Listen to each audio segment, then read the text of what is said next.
Welcome back, Devin Fan from Eight Immortals Wing Chun. So you look at the title, you may ask yourself, what the heck am I talking about? Defend like a crane, strike like a snake. Reason we're talking about this today, it's a fundamental understanding. And I realize by breaking it up this way, it's gonna help you understand the differences, okay? And what we draw from when we marry these two systems together of snake and crane, which is what Wing Chun is, okay? But just understanding that is not enough. You have to understand how it actually relates to how we apply the techniques. It's fundamental, all right? So when I say defend like a crane, what am I talking about? So you just think for yourself, whether you're a beginner or more advanced, doesn't matter. Think for yourself about how we apply our defensive techniques. So whether you're thinking about Quan Sao, okay, Bong Sao, Fuk Sao, any of those things that are defensive minded, all of a sudden, okay, you start to see this is from crane. All of these motions, so familiar to you, Tan Sao, Bong Sao, all these motions, this is a crane defending with its wings, okay? I was lucky enough to take White Crane before I took Wing Chun. It's a beautiful system. I encourage you to look at it, okay? All these motions will start to make sense to you, and you'll understand kind of the root of them. This is all, okay? This is all crane defending with its wings. It's using its wings to defend. It's using its wings to defend. That's how all these motions develop. Where they're from. It's the root, okay? The defensive motions. The offensive motions, okay, in Wing Chun come from somewhere totally different. They come from snake. So how I know this, okay, is because the power generation, probably the most misunderstood aspect of Wing Chun. The power generation in Wing Chun is very, very specific. I won't say it's unique because Bak Mei has certain similarities with some of the strikes. Snake certainly has similarities with the strike because that's where it comes from, okay? So what am I talking about, strike like a snake? I'm not just saying that because it sounds cool, strike like, I'm not just talking about Bu Sao, which is probably what you're thinking about, okay? Not talking about that. I'm talking about the power generation. So most of you who are Kung Fu people will know that karate, okay, developed from Fujian White Crane. That's where it comes from. That's why in karate, when you see this type of power generation, foot, knee, hip, shoulder, this power generation, you recognize it, okay? That's from karate. That's from White Crane, okay? It's the hip generation. Hip snap is the most important. That's a very effective way of delivering power. Only difference, okay, is this is really, really important. The reason the power is developed this way, very similar to in boxing as well, okay, is because that's for striking with one hand at a time. That's the most powerful way to do it. You can argue, but it's the most powerful way to do it. To strike with one hand at a time, to snap your hip, shoulder, and then strike, that's the most powerful way. One hand at a time. Wing Chun, we're always trying to defend and attack at the same time, which means you have to use two at the same time. In this case, in the hip, that motion does not work nearly as well at all. It becomes very awkward because you're shooting two at the same time. So how can you go snap with your shoulder when this shoulder is moving as well? Or not moving, as the case may be, okay? I don't want to get too complicated, but here's what's fundamental. Here's what I want you to take from this, okay? With the crane motions, most of them revolve around, always go back to Chum Kyu. For fighting, it's the most important form. This idea is fundamental. This idea is where all those things come together. It's what makes them work. It's the pivoting back and forth. That's almost unique to Wing Chun. What's different? Looks the same, not the same, okay?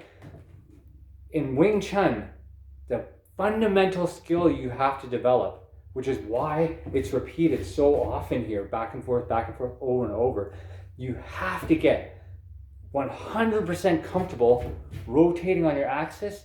The key difference in Wing Chun is my whole body is moving at the same time.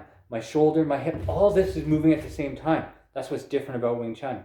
Okay, we use it in defense. You might recognize those modes. We use it in our hook here. Okay, using in Quan Sao, using in Bong Sao. All those things is using your whole body rotating at the same time. That's essential. Okay, that's one aspect.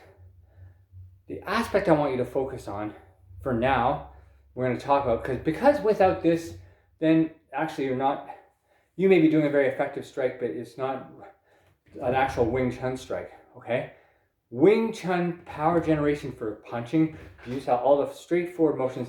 This is rooted in snake. Okay, so how can we see this and why?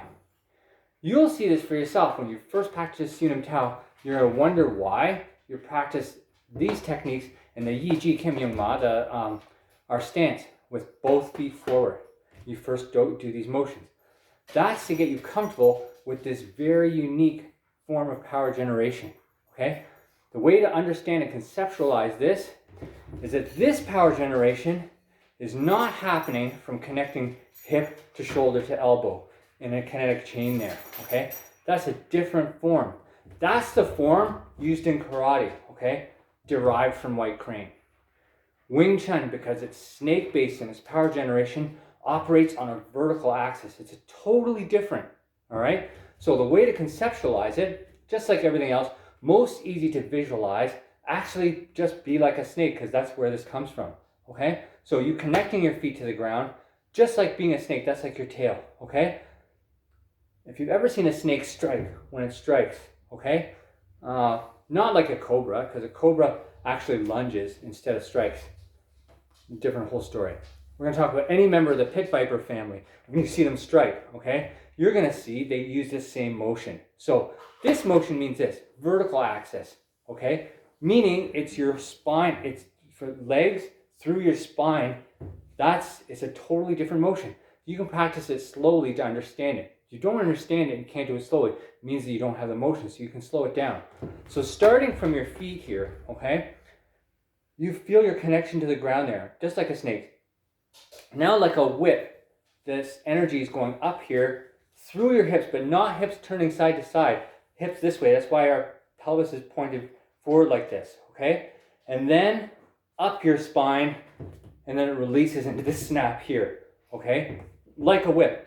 Slow, if I exaggerate the motion, it's this, but it's happening at a much smaller level than that.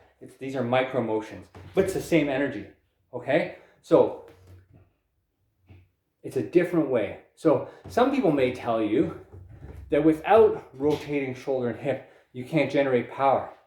I will say this much is true. Without your body motion being behind it, you can't generate power. But here's the secret. In Wing Chun, we have a different way of putting our body behind it.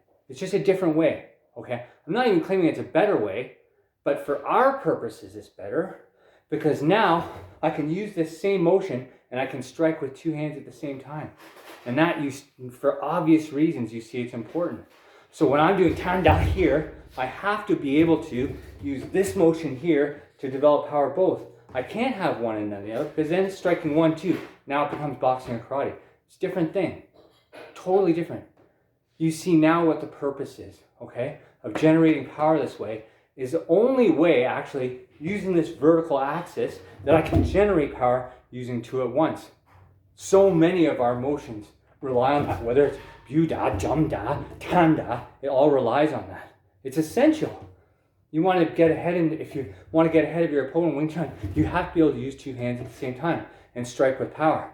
This is from this vertical power generation. This is from this snake power generation is where it comes from.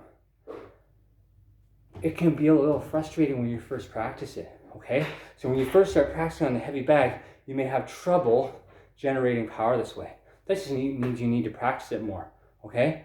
The temptation you will do is say, okay, I can't generate power doing it this way, so now I'm going to resort to using this striking system, which is used in boxing and karate, pretty much everything else. Nothing wrong with that, it just won't work when you're trying to do two hands at once. Then if you're not doing two hands at once, your Wing Chun won't work either, okay? So you have to get this one thing first. It takes patience. But if you understand what you're trying to do, so not just throwing with your arm, you'll never get power that way, ever. You practice 100 years, okay? The power comes from generating through your whole body, starting with the ground, this vertical snake strike, everything else go up through there like a whip, and then you release there. Then you strike, okay? You can get power. You can get plenty of power. Then you can practice, you're more comfortable. You can practice doing 2 hands at once.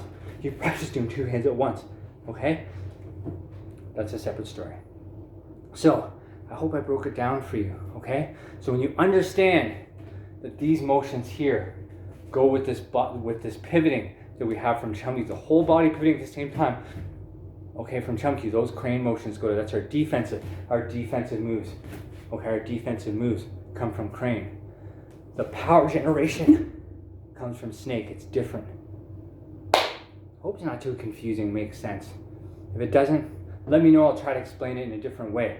This is fundamental, okay? Specifically understanding this power generation, this vertical power generation. If you don't have it, you're gonna have trouble advancing with your Wing Chun, okay? Stay strong. Keep training. I'll see you soon next time on Ada Morrow's Wing Chun.